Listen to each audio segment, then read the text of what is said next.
উজিরপুরের বামরাইলে দীর্ঘ এক যুগ পর স্বদেশে ফিরলেন বিএনপির জনপ্রিয় নেতা মোহাম্মদ জিয়া আমিন রানী। শনিবার সকাল 11টায় দক্ষিণ আফ্রিকা থেকে দেশে ফিরে নিজ জন্মভূমি বামরাইলে পা রাখেন তিনি। তাকে স্বাগত জানাতে হাজারো নেতাকর্মীর ঢল নামে ঢাকা-বরিশাল মহাসড়ক জুড়ে।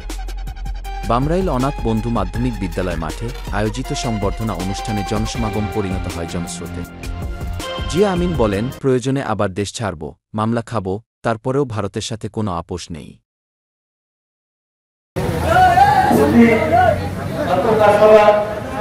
সভাপতি উপস্থিত, অধ্যক্ষ সভার প্রধান অতিথি উপস্থিত, উজিরপুর থানা যুবদলের আহ্বায়ক আমার শ্রদ্ধেয় কাকা আতঙ্ক শামসুল আজাদ কাকা, উপস্থিত মনিরুজ্জামান লিখন, বিগত দিনের তুখা ছাত্র নেতা, রাজপথে লড়াই সৈনিক, তাদের সাথে রাজপথে আন্দোলন করতে গিয়ে আজকে আমরা বিএনপি করছি।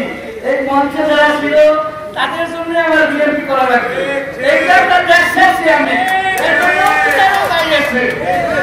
আবার আমরা সবাই আমার বক্তব্য আমি একটা জিনিস বলতে চাই, আমরা সবাই আমাদের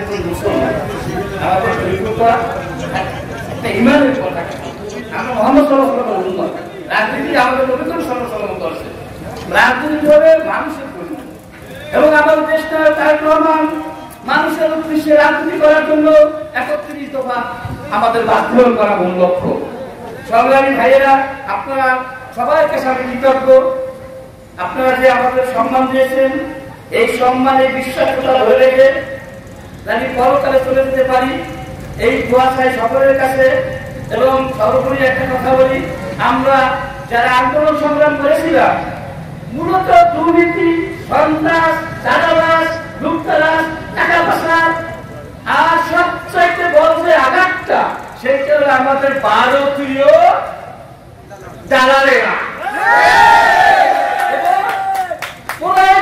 আমার দেশ ছাড়বো, জীবন করে দেব, কিন্তু ভারতের সাথে কোনো আপোষ হবে না।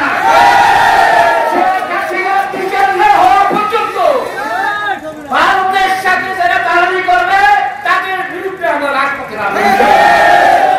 এবং সংগ্রামী ভাইরা, অনেক গরম, সবাই কষ্ট করতেছে, সবাই ক্লান্ত, সকলকে ধন্যবাদ জানিয়ে বাংলাদেশ জাতীয়তাবাদী দল, দেশ নায়ক তারেক রহমান এবং খালেদা জিয়া এবং উজিরপুর বালুরপাড়ার গণমানুষের নেতা, সত্যিকার একজন ভালো মনের মানুষ এবং শিক্ষা অনুরাগী, মানুষের বিপদ আপদ, হামলা মামলা, নির্যাতিত নেতাকর্মীদের আর্থিক, আদালত, কোর্ট কাছারি সহ যে সহযোগিতা করেছেন, সে অসুস্থ জনাবের সাঙ্গু ভাই, তার জন্য সকলের কাছে দোয়া চাই।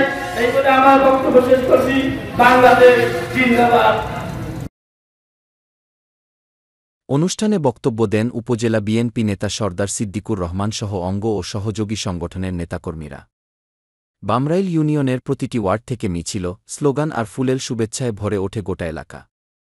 বামরাইলের মাটি, বিএনপির ঘাঁটি স্লোগানে ভরে উঠে অনাথ বন্ধু মাধ্যমিক বিদ্যালয় মাঠ প্রাঙ্গণ। আমরা আছি তোমার সাথে।